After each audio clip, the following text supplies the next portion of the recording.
everyone. Welcome to 8 through 0 Amplified, powered by PleasantonExpress.com. I'm your host, Heaven Marquez, and today I have with me Coach Richard Hernandez, the head boys basketball coach from Poteet High School. Coach, how are you? I'm good. How are you? Good. Good morning. Thank you so much for coming in today. I appreciate you taking the time. I know you're busy right now in the middle of district, Right. thank you No, I again. appreciate you having me and being flexible with my schedule. Of course. Thank you so much.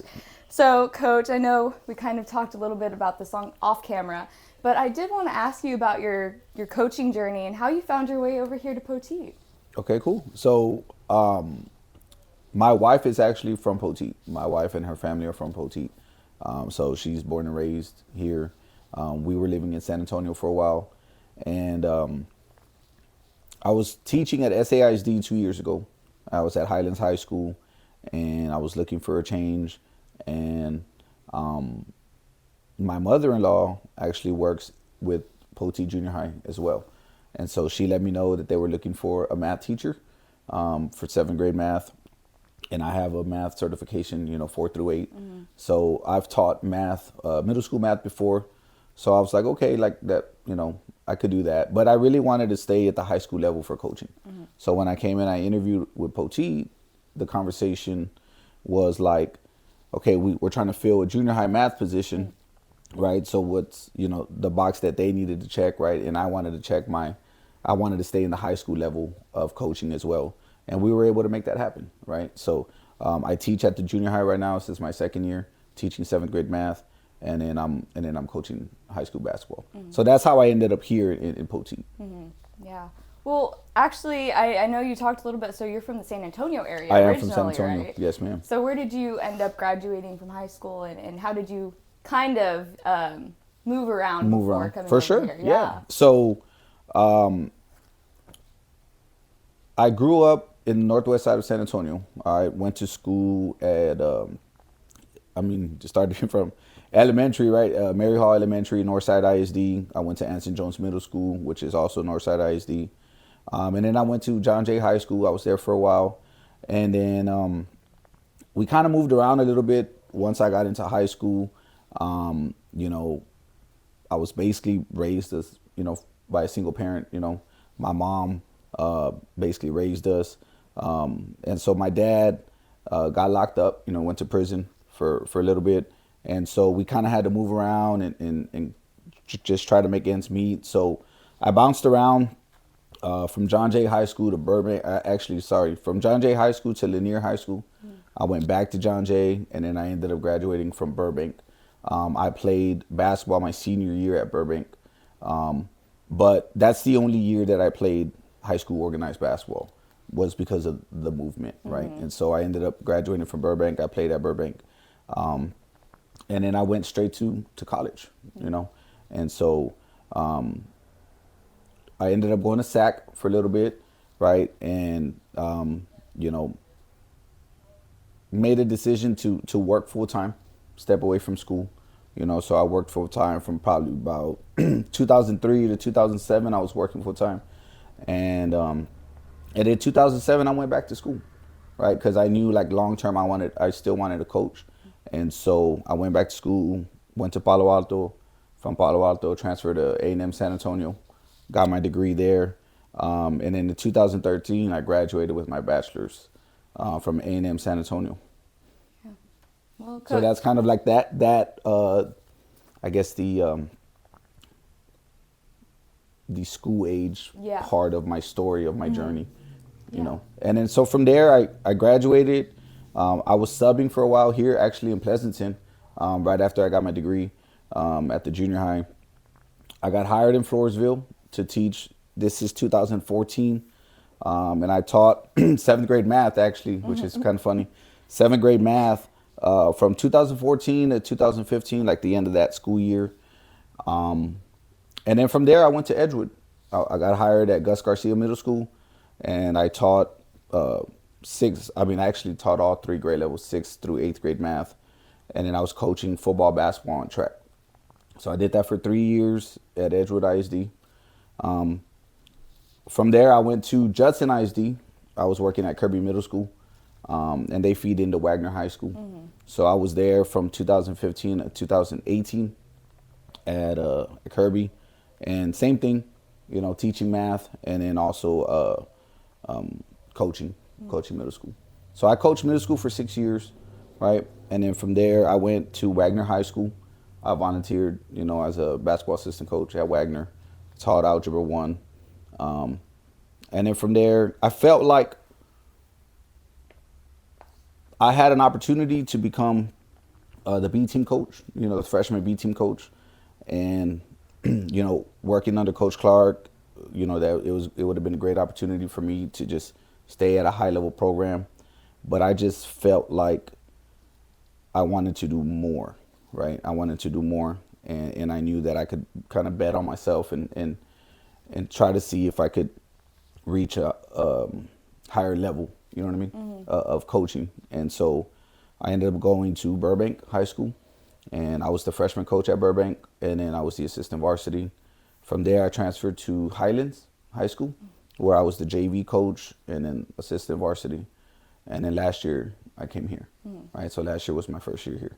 Yeah. And so I got hired as the associate head basketball coach, and then I was teaching 7th grade math, and then, thank God this year, I was able to take over. And so it's been a journey. It's been a journey, but I've learned along the way, and I feel like I'm ready. Yeah. Yeah, for sure. Well, again, this is just your second year over here at Poteet, and Right. you are now head of this program.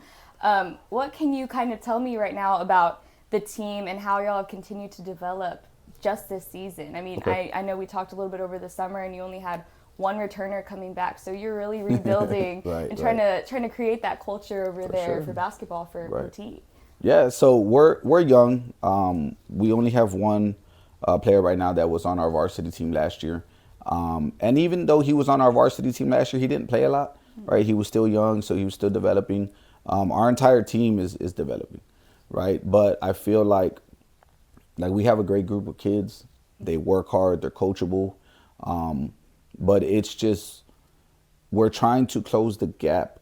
We're trying to improve not only our physical skill level, basketball wise, right, but also build our IQ where we can understand how to compete at the varsity level, right? And so that's one thing that I'm really big on with my kids and getting them to understand, like, I'm not worried about winning until we learn how to compete, right? Like, and that it goes back to the 4 levels of that competitive play, right? Like, the first level is just being competitive. Like, we have to learn how to be competitive, and then the winning will come with time. You know what I mean? Yeah, absolutely. And I mean, I've gone to several of your games this year, both non-district and district opponents, and you can see those spurts and these kind of I'd like to say, moments where your team has really, really proved themselves, Right. and that they have continued to improve. And I've seen it, of course, throughout the course of the season. Right.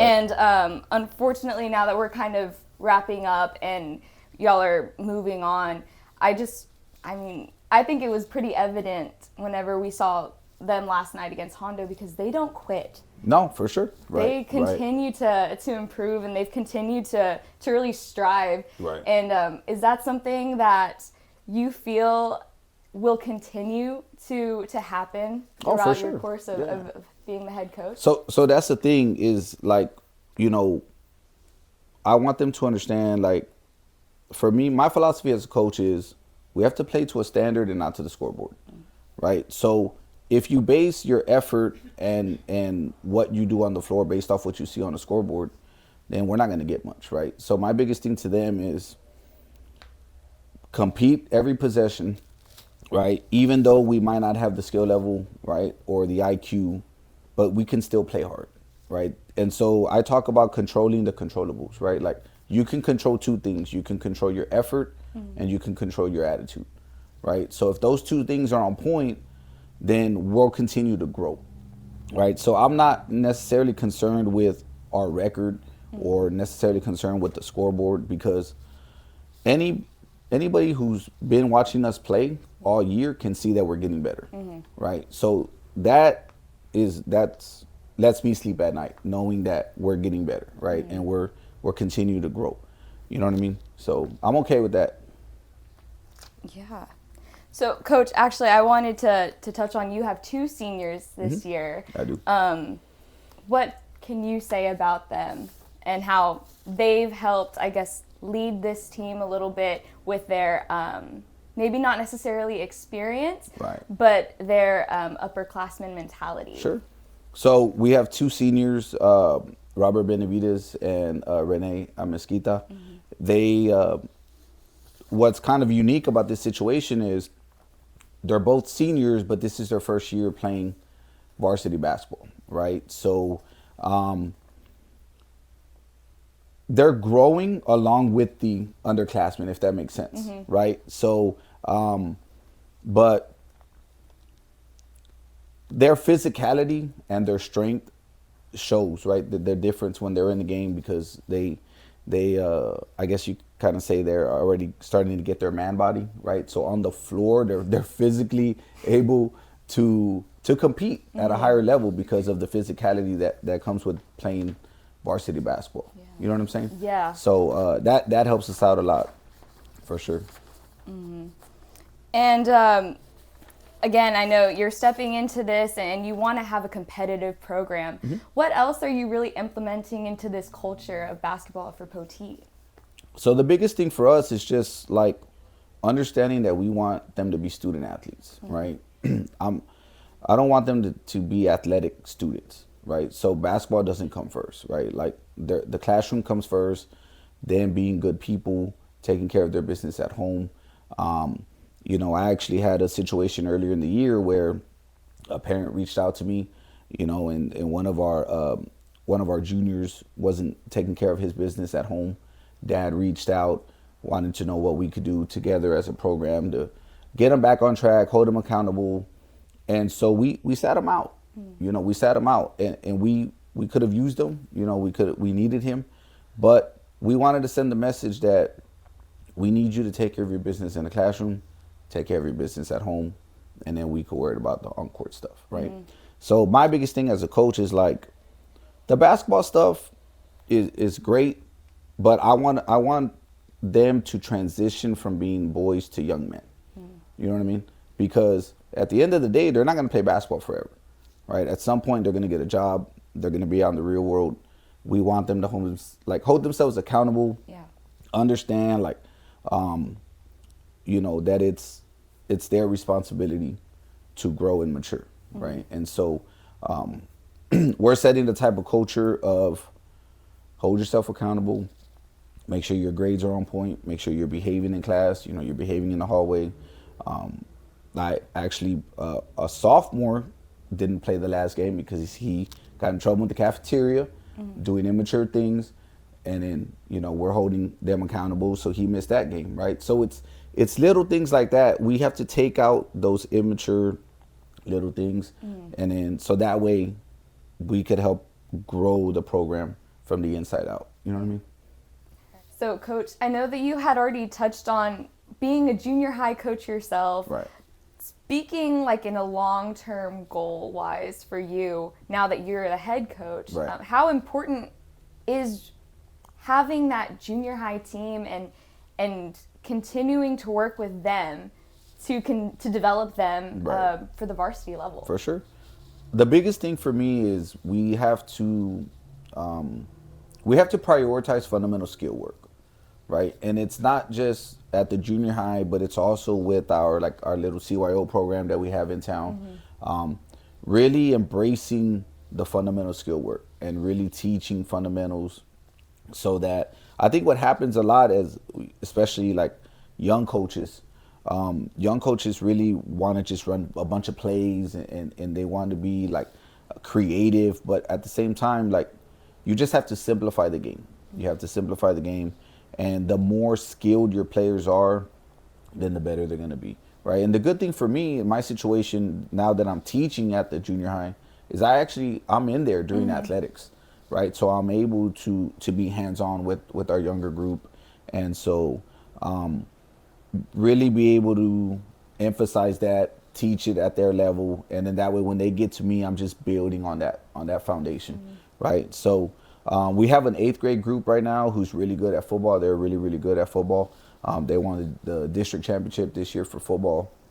They're very athletic, so that's a group that I'm really looking forward to having next year, because they have a good foundation, right? They don't have the skill level yet, basketball wise, but they're athletes and they play hard and they compete, right? So if you could do those things, then we it's like I tell them, like, we the coaches, it's our job to teach you the skill, right? That's our job. We will teach you the skill, but we need you guys to be able to execute it. You know what I mean? So the 7th grade group that we have right now is more of a basketball group, right? So they're really solid. They're doing well. They're competing. So our future is going to be bright. You know what I mean? It's just we have to kind of get through this part of where these growing pains, I guess you could say, as a program. But I feel like we're headed in the right direction for sure. Yeah. And Coach, one final question before we actually go into our rapid fire round. I do want to ask how the community has continued to rally around the kids and show their support game after game, and how important that is to you and the students. For sure. Well, so the first thing I did was I had a parent meeting, right? We had a parent meeting with the junior high kids, and then we also had a parent meeting with our high school program.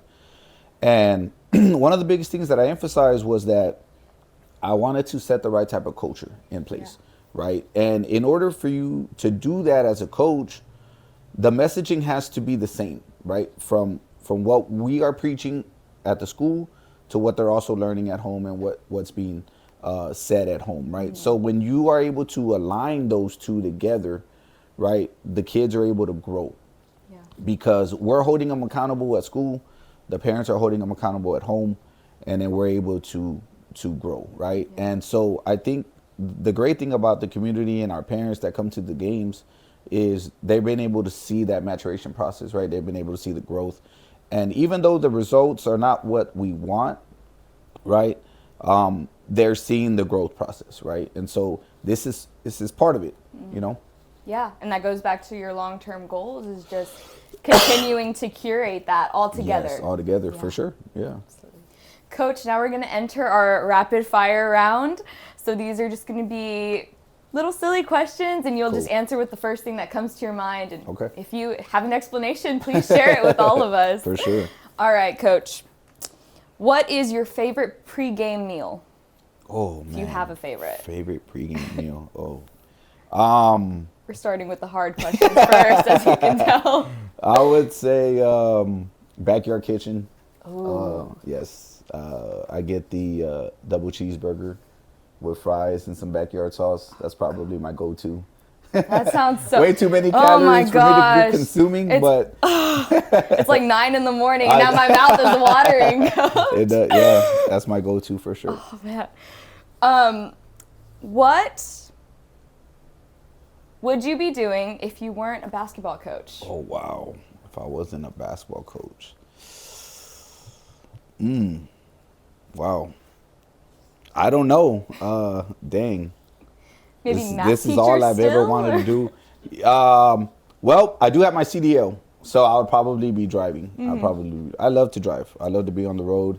I would probably be driving. I'd use that CDL for sure. So you're the designated driver for in sure. all the road trips. Oh, yes. You have the wheel all the time. Yes. I love driving. Yeah. It actually, it's like, I don't know, it's relaxing. Like I just love driving. So that would probably be on the road for sure. Is your rule, this is my family's rule, but does the driver have control of the radio at for all sure. time? Yes. There you go. So you're playing what you're going to listen to. Right. Yes. Every now and then I'll take one for the team, but yeah, if I'm driving, well, here's the thing, right? You go on a road trip, everybody falls asleep. Yeah. So definitely, I'm definitely going to be playing what's going to keep me awake. I'm guilty of that. I fall asleep on road trips. Right. Kind of going off of that now with your music taste, what would be your go-to hype song on game day? Man, go-to hype song. Man, I would say, man, let me think. Wow. I have a bunch of genre. You know what? I would say Eminem. Okay. Eminem, Lose Yourself, I think is like, it's a classic, but it's still, it's like timeless. Yeah. Yeah, for sure. That will get you pumped up. Yes. 100%. Yes. You get lost in that. And Yeah, you're like, for okay. sure. Yeah. And then what would be one word that your players would use to describe you?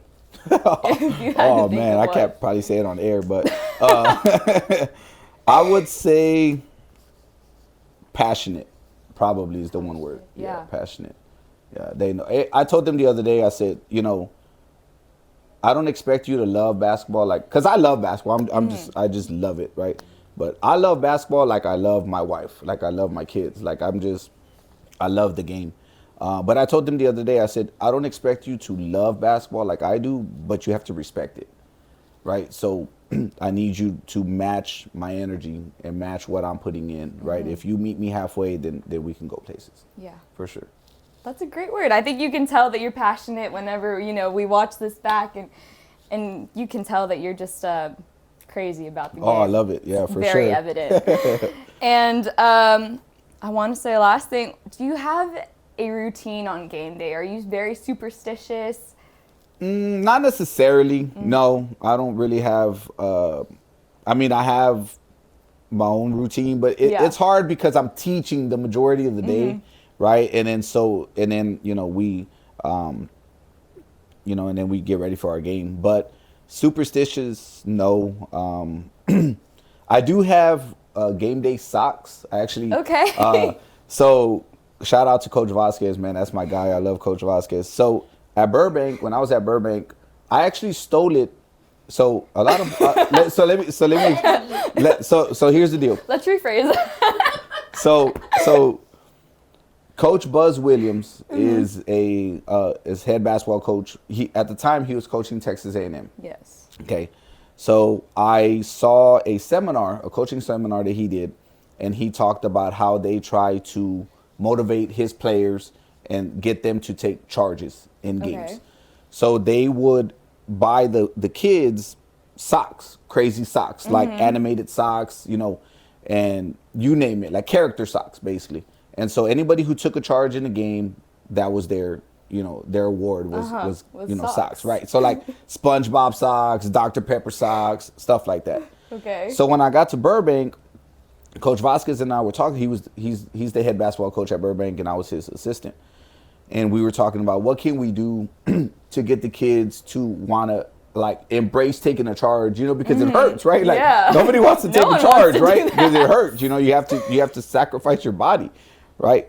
So I gave him the idea from Buzz Williams, and he was like, "Man, let's do it." So we went to Walmart, right, and we bought a whole bunch of socks and stuff, and we didn't think the kids were going to want to do it, but they embraced it, right? They embraced it. And so the cool thing was we would award them if they would take the charge, right? And it actually trickled down to one of his feeder junior high schools or middle schools. And so they're kind of doing it there too now. So that's kind of cool. So I have all these character socks. So on game days, that's kind of like the only thing that I'll change is my socks, right? Like, so I get ready for work, I go teach, and then I go home. I live 2 minutes from the school, which is great, right? So I get to go home and change after work, and I'll put on whatever character socks I happen to feel that day. So I would say that's kind of my only ritual, or you know what I mean, kind of not really a superstition, but a routine, I guess. You know what I mean? Do you have a favorite pair? Or do you have a favorite character on your socks? Well, my favorite pair is actually, I have a black and pink Cancer socks, and they say "fight" on the back of them, and I love those, right? Because everybody knows somebody who's battling cancer, right? And my grandma battled breast cancer, right? And she's doing great, and I feel like the message to the boys is like, if we have people out here fighting for their life, you can fight for 32 minutes to compete in a basketball game. You know what I mean? And so those are my favorite socks, because it just reminds me of like just how blessed we are. Yeah. You know what I mean? Like, we're just, people greet me in the hallway and they'll say, "Hey, good morning, coach. How you doing?" And my response is always like, if I'm breathing, I'm good. Yeah. You know what I mean? Because at the end of the day, like, we have to really appreciate every day. you know. Definitely. So I would say my favorite socks are the black and white cancer socks. I mean, sorry, black and pink. And they, you know, those are probably my favorite ones for sure. Yeah. Coach, thank you so much for taking time out of your morning to come and sit down and talk about Poteet basketball with me. For sure. Thank you for having me. I appreciate it. Well, thank you so much for tuning in to 8th Row Amplified, powered by PleasantonExpress.com. Be sure to check in every Friday for a new episode. We hope to see y'all there. Bye!